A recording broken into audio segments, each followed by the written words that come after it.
Part की शुरुआत वहीं से होती है जब चाइल्ड को पता चलता है कि सेरा और यून आपस में डेट कर रहे हैं। फिर चाइल्ड सोचती है कि मुझे तो पहले से ही पता था ये दोनों आपस में डेट करेंगे और ये आपस में इतने अच्छे भी लगते हैं, पर पता नहीं क्यों मुझे बुरा क्यों फील हो रहा है।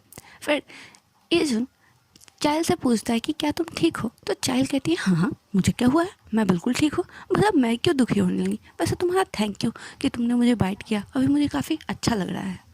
हमारा इजुन तो समझ ही रहा होता है कि चाइल्ड को कितना अच्छा लग रहा है, भला अपनी क्रश की डेटिंग की बातें सुनकर कोई कैसे खुश हो सकता है। तो इजुन चाइल्ड से कहता है देखो मैंने तुम्हें अपने सीक्रेट के बारे में बताया है ना, तो फिर तुम मुझसे क्यों छुपा रही हो, तुम्हारे मन में जो भी है वो तुम मुझे बता सकती हो, तुम्हें डरने की कोई ज़रूरत नहीं है मुझसे। फिर चाइल्ड इजुन से पूछती है कि तुम्हारे पास और अल्कोहल है। फिर हमारी दिल टूटी चाइल्ड बहुत सारा ड्रिंक करने लगती है। फिर वो टल्ली होकर इजुन को बताती है कि यून के पहले भी बहुत सारे रिलेशनशिप रह चुके हैं और वो हमेशा मुझसे रिलेशनशिप एडवाइस मांगता था। कितना बुरा है वो यून, मार साले का खोपड़ी तोड़ साले का। फिर चाइल्ड बताती है कि जब भी उसका ब्रेकअप होता था तो वो रोते हुए मेरे पास ही आता था। वो हमेशा अपने ब्रेकअप के बाद मुझे उसे किसी से इंट्रोड्यूस करवाने को कहता था। फिर चाइल्ड इजुन से कहती है कि इजुन मैं कर सकती हूँ, मैं तुम्हारे साथ रिलेशनशिप कॉन्ट्रैक्ट में रहूँगी। इजुन कहता है कि अच्छी बात है, चलो हम लोग अब डेटिंग करते हैं। फिर चाइल्ड एक कॉपी निकालती है और उसमें कॉन्ट्रैक्ट के टर्म्स लिखने लगती है। वो इजुन से कहती है कि चूँकि हम लोग कॉन्ट्रैक्ट पे हैं तो हमें सारे टर्म्स अच्छे से लिख लेने चाहिए ताकि बाद में कोई परेशानी ना हो, क्योंकि मैंने ये सब कुछ ड्रामाज में बहुत सारा ज़्यादा देख रखा है। तो इजुन कहता है ठीक है चलो लिख लेते हैं। फिर ये दोनों आपस में बैठकर टर्म डिस्कस करने लगते हैं।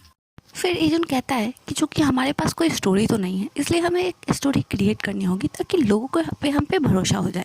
हम एक जैसे कपड़े पहनेंगे, साथ में घूमने जाएंगे और एक जैसे थिंग्स पहनेंगे ताकि लोग हमें कैच कर सके, उन्हें वो मतलब लगा सके कि हाँ हम दोनों रिलेशनशिप में हैं।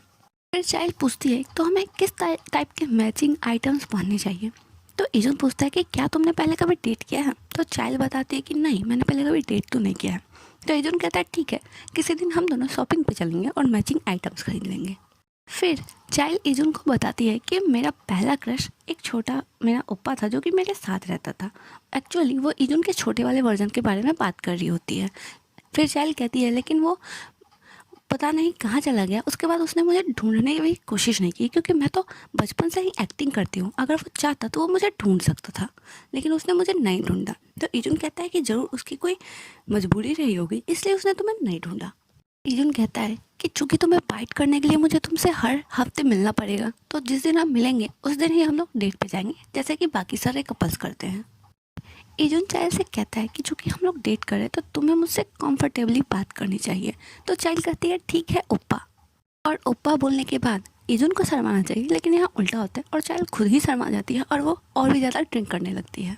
उसके बाद चाइल्ड कुछ ज़्यादा ही ड्रिंक कर लेती है। फिर वो एकदम इजुन के पास जाके कहती है कि बताओ मैं उसी के बारे में क्यों सोच रही हूँ। तो इजुन पूछता है कि किसके बारे में।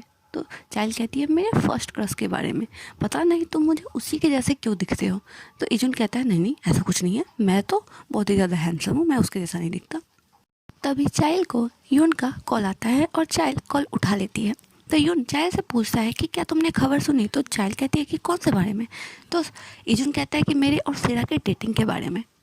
और ये एपिसोड यहीं पे ख़त्म हो जाता है। तो stay tuned and thank you for watching.